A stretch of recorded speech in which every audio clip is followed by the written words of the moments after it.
Dad texted. "You're banned from Thanksgiving. Idiot. Don't show up until you apologize to your brother." Seconds later, he sent a voice note. "My aunt laughed," Cameron said. "She'll still pay. She always does," Dad answered. Exactly. No call, no argument. I shut my wallet, returned every bill to its owner, and made my own plans. Thanksgiving morning, the venue stayed locked. The caterer kept the food, and the rentals never arrived. By noon, my phone showed 87 missed calls. But Dad's scariest bill wasn't for dinner. Before I begin, tell me where you're listening from and whether you would have paid at all. My name is Avery Bennett, and at 31, I had become the person my family called only after something went wrong. I worked in treasury operations for a medical distribution company in Columbus. My job was simple to explain and difficult to do well. Money moved only when the right person approved it, at home. No one respected that rule. 14 months before Thanksgiving, Dad underwent heart surgery. Insurance covered most of it, but not the deductible, rehabilitation, or the weeks he could not work. I stepped in. I paid the medical balance, covered the mortgage shortfall, moved my parents onto my phone plan, handled the internet, utilities, groceries, and the storage unit holding what remained of Dad's HVAC business. He promised it would last 4 months, just until the business sale money starts coming in, he said. 4 months became 14. Every bill arrived with a new explanation. The buyer was late. Taxes were still being settled. Mom needed groceries. Dad's prescriptions had changed. The mortgage company had made another mistake. By November, I was paying an average of $3,492 every month, with medical costs, property taxes, and repairs.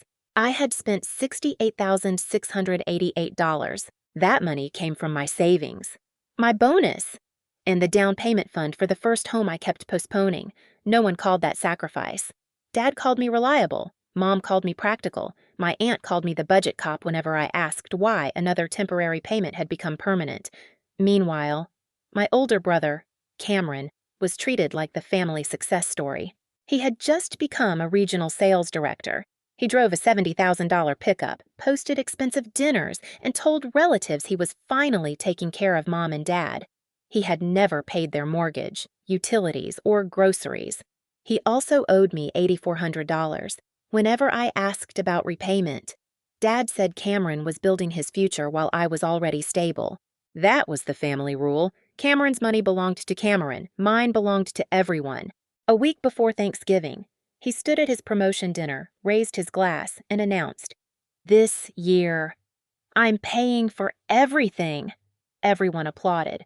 Then my phone displayed the final venue invoice. The payment method was still mine.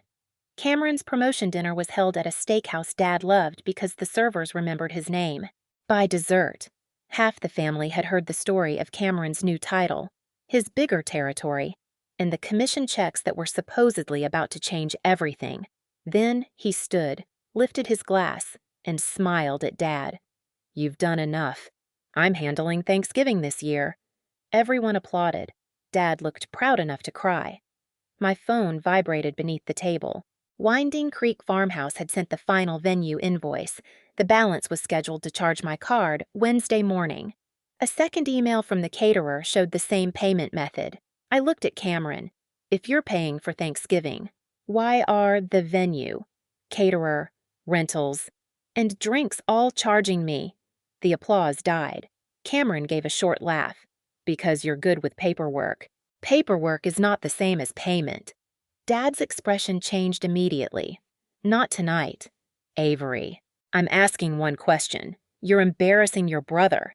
Cameron leaned back like I had proved his point. "I said I was handling it. Why do you always have to make everything about money? Because my card is attached to everything you just took credit for." Aunt Felicity rolled her eyes. "There goes the invoice queen." A few people laughed. Mom touched my wrist under the table. "Please let him have his moment." I pulled my hand away. "Why am I covering Dad's mortgage while the payments from selling his business are going to Cameron this time?" No one laughed. Dad stared at me. "How do you know about those payments? You gave me account access after your surgery so I could prevent overdrafts." Cameron's face tightened. Dad lowered his voice. "That money is helping your brother build something. And my money is keeping your house running, so yours stays available for him. Cameron called me jealous. Felicity said I had ruined dinner. Mom asked me to apologize before we left. I refused. I will not apologize for asking who is paying. The following Monday at 8:17 p.m., Dad texted me, "You're banned from Thanksgiving. Idiot. Don't show up until you apologize to your brother." 18 seconds later, he accidentally sent a voice note. Felicity was laughing. Cameron said, "She'll still pay. She always does," Mom murmured.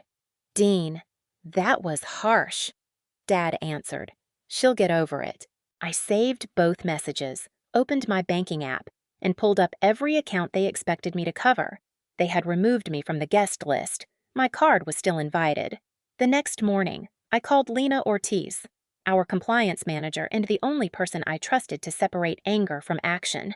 I explained the accounts, the Thanksgiving bill, and Dad's message. Lena listened without interrupting. "Do not shut off their lives," she said. "Shut off access to your money." So that was exactly what I did. The mortgage remained in Dad and Mom's names. I removed my checking account from the automatic payment and emailed them the due date, account number, and customer service line. For the electric and gas accounts, I deleted my card from autopay. I did not request disconnection. They could add another payment method in minutes. The internet and cable were already paid through the current cycle. I transferred billing responsibility back to Dad.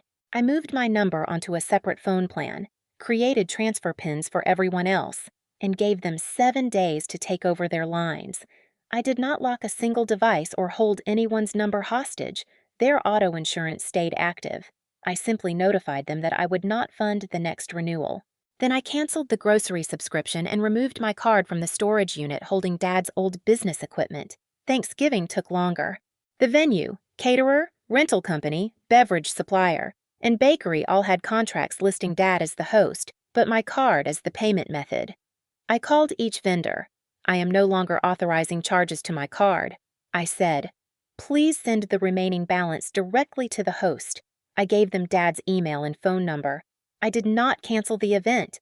I did not tell anyone to withhold food or lock the doors. I accepted that I would lose part of the deposit I had already paid. Dad still had more than 36 hours to cover every invoice. At 10:14 that morning, I sent him and Mom an email titled Household Payment Transition. It listed every account, every due date, every transfer code, and the final Thanksgiving deadlines. Dad replied 6 minutes later. "Stop throwing a tantrum." Cameron texted, "You're proving Dad right." Neither of them added a new payment method. They believed I would panic before Thursday and put everything back. Instead, I locked my card in the banking app. I shut my wallet and made my own plans. Lena invited me to Thanksgiving at her mother's house. 9 people were coming, and everyone was bringing one dish. I volunteered sweet potato casserole and ordered a small pie.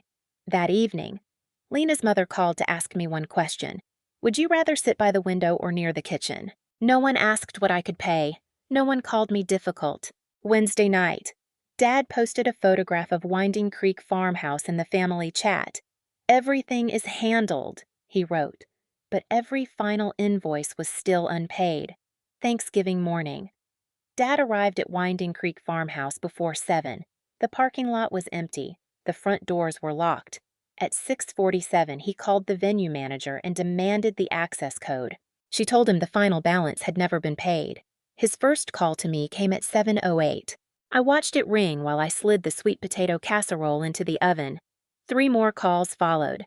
At 7:21, the caterer told Dad the food would remain at their kitchen until the balance cleared. He insisted I was handling it. They reminded him that every invoice had been sent directly to his email.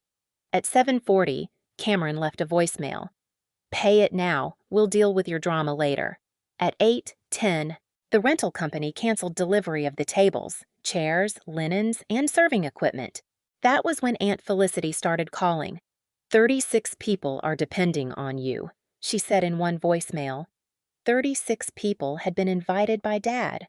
Not one of them had asked whether I had agreed to pay. By 8:45, Dad abandoned the farmhouse and moved Thanksgiving back to the house in Westerville. The dining room seated 12. The turkey in the freezer was still solid. They had 2 packages of dinner rolls, Several pies relatives were bringing, and no prepared side dishes. Mom drove to 3 stores looking for cooked turkeys or rotisserie chickens. Most shelves were empty. One store limited her to 2 chickens. Meanwhile, relatives began asking why the address had changed. Dad said the venue had made a scheduling mistake. Then one cousin posted a screenshot of the farmhouse email stating the balance was unpaid. The lie lasted less than 10 minutes. At 10:15, Felicity called me for the 9th time. "You are humiliating your father."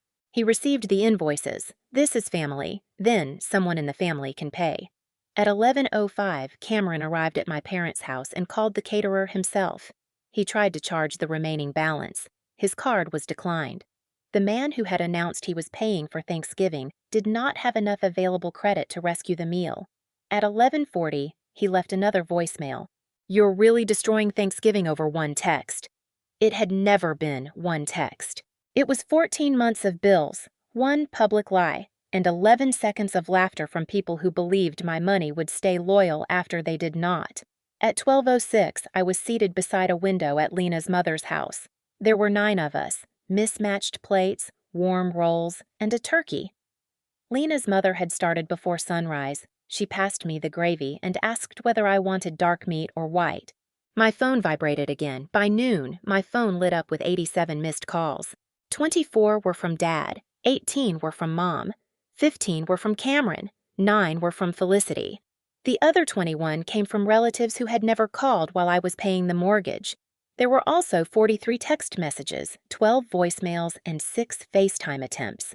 Their holiday feast crumbled when the final bills went unpaid. I sent one message to the family group chat. I did not cancel Thanksgiving. I stopped paying for a Thanksgiving I was banned from. Every vendor sent Dad an invoice and a deadline. Felicity replied. "Family comes before money," I wrote.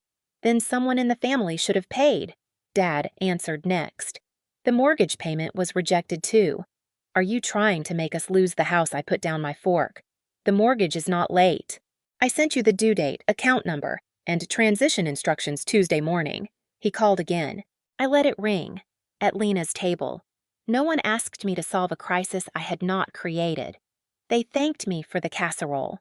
An elderly neighbor told a story about the first Thanksgiving after her husband died. Someone laughed because the rolls burned on one side. Nothing was perfect. No one pretended it was. When I checked the family chat later, the messages had changed. Who was taking over the phone plan? Who knew the internet password? Could Cameron cover the mortgage? Cameron answered with an eye roll emoji and then disappeared. That night, I opened the bank statements Dad had authorized me to manage after his surgery. He had always claimed the payments from selling his HVAC business were delayed. They were not. For 14 months. $2,850 had arrived on schedule. $39,900 in total. And more than $26,000 of it had been transferred directly to Cameron. Dad had money for the house. He had simply decided mine should pay for it, Monday after Thanksgiving. I carried a 3-inch binder into my parents' kitchen. Dad was already angry. "You ruined Thanksgiving to punish me." I set the binder on the table. "You banned the person paying for it." Cameron leaned against the counter. It was one text. I took out my phone and played the voice note. His own voice filled the room. "She'll still pay. She always does." Then Aunt Felicity laughed. "Mom said Dad had been harsh." Dad answered, "She'll get over it." No one looked at me when the recording ended. "It was not one text," I said. "It was a plan. You believed you could remove me and keep my card." I opened the binder to the first section. Mortgage payments, utilities, groceries, medical bills, property taxes, repairs, phone service, internet, storage, 14 months of transactions. The total was $68,688. Mom stared at the number. I didn't know it was that much. "You sent me the bills," I said. "You just never added them together." Dad pushed the binder away. A daughter should not keep score. A father should not call his daughter an idiot while scheduling charges to her card. Cameron folded his arms. "You're acting like we stole from you." I turned to the next section. Dad's seller financing statements showed deposits of $2,850 every month. $39,900 had arrived on time. $26,600 had been transferred directly to Cameron. The rest had gone toward Dad's country club, his truck, restaurants, and personal expenses. Mom looked at Dad. "You told me those payments were delayed." Dad's jaw tightened. Cameron was building his future. "And my future paid for your present," I said. "You used my house fund to cover your mortgage so your money could make him look successful." Cameron laughed once, without humor. "You've always been jealous of my promotion." I slid his debt records across the table. $8,400 in personal loans, promises to repay me on Friday.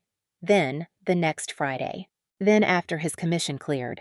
"A promotion that cannot cover one Thanksgiving invoice is not my financial responsibility." He looked away. Dad said, "You humiliated this family. You did not invite me. You invoiced me." The kitchen went silent.